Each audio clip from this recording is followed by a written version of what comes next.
আগামী নির্বাচনে বর্তমান ইউনূস সাহেবকে একটু তলে নির্বাচন নিয়ে প্রশ্ন করতে চাই। আপনি বিগত আজকে 5.5 মাস এখনও আপনি নির্বাচনের কোনো তফসিল ঘোষণা করেন নাই, ম্যাপ ঘোষণা করেন নাই, রোড ম্যাপ ঘোষণা করেন নাই। কেন? আপনি কার উস্কানিতে, কার ইঙ্গিতে, কোন দলের ইঙ্গিতে আপনি এখনও নির্বাচনে ম্যাপ ঘোষণা করেন নাই? আপনাকে দেওয়া হয়েছে অন্তর্বর্তী সরকার, আপনি নির্বাচন দেবেন, চলে যাবেন। আপনি কার ইঙ্গিতে এখনো নির্বাচন নিয়ে বানচাল করতে চেষ্টা করতেছেন? আপনাকে তাই বলতে চাই ইউনূস সাহেব, আমি একজন রিক্সাওয়ালা হয়ে প্রশ্ন করি আপনাকে, আপনার কাছে দাবি অবিলম্বে নির্বাচনে ম্যাপ ঘোষণা করুন, আর জনগণের ম্যান্ডেট নিয়ে যেই সরকারে আসুক আমরা তাকে সমর্থন করব। আওয়ামী লীগ তো নির্বাচনে আসার কোনো প্রশ্নই আসে না, আওয়ামী লীগকে কোনো নমিনেশন দেওয়ার প্রশ্নই আসে না। কেন? তারা গণহত্যাকারী, এবং এই আওয়ামী লীগকে নিষিদ্ধ ঘোষণা করতে হবে ইউনূস সাহেব, নইলে আপনার ব্যাপারেও কঠিন আন্দোলন গড়ে তুলব আমরা। এখনও কেন আপনি এখনও আওয়ামী লীগকে নিষিদ্ধ ঘোষণা করতেছেন না? আর আমরা জনগণ চাই যে কোনো সরকার আসুক আমাদেরকে যে শান্তি দিবে, যে আমাদের সুব্যবস্থা করবে, যে চলার ব্যবস্থা করবে, খাওয়ার ব্যবস্থা করবে, যে আমাদের ভোটের ব্যবস্থা করবে, সেই রকম সরকার চাই।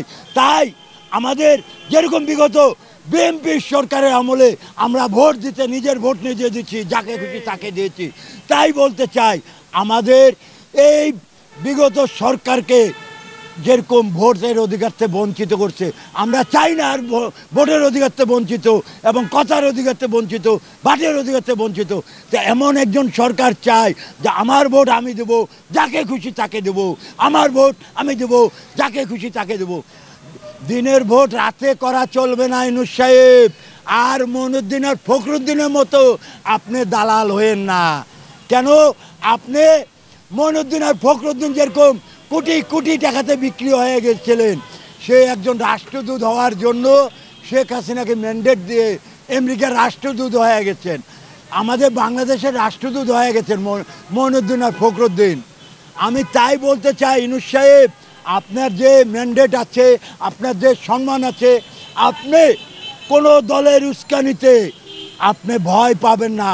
আপনার ডাইনাত বামাত যারাই আপনাকে কোনো রকম ইঙ্গিত দেখ, আপনি কোনো ভয় পাবেন না। আপনার সঙ্গে জনগণ আছে, ভোটের অধিকারের জন্য জনগণ আপনার সঙ্গে রাজপথে আছে এবং রাজপথে থাকবে। তাই বলতে চাই সুস্থ নির্বাচন অবিলম্বে দিয়ে দেন, এবং আপনি জুন মাসের ভিতরে নির্বাচন দিয়ে জনগণের মা ও মাটি মানুষ বেগম খালেদা জিয়ার প্রধানমন্ত্রিত্ব সরকার এবং আমাদের নায়ক বাংলাদেশের নায়ক তারেক রহমানের সরকার যে বীরের বেশে বাংলাদেশ আসবে। এই পর্যন্ত কেন তারেক সাহেবের মামলা এখনও বিস্তারিত করা হয় নাই? আমি আইন উপদেষ্টাকে বলতে চাই, আপনার আগের আইনমন্ত্রী ধরা আছে শফিক সাহেব, আনিসুল হককে, এখনও কেন তাকে ফাঁসির কাঠগড়ায় আনানো হলো না? সে মিথ্যাবাদী। আমাদের যেরকম মাননীয় তিনবার নির্বাচিত প্রধানমন্ত্রী বেগম খালেদা জিয়াকে মিথ্যা মামলায় আগে প্রথম দিয়েছিল 2 বছর, তারপরে করলো 5 বছর, তারপরে করলো 10 বছর। এই হাইকোর্টেও একজন সুস্থ বিচারক রায়, তাই সুস্থ বিচার না করে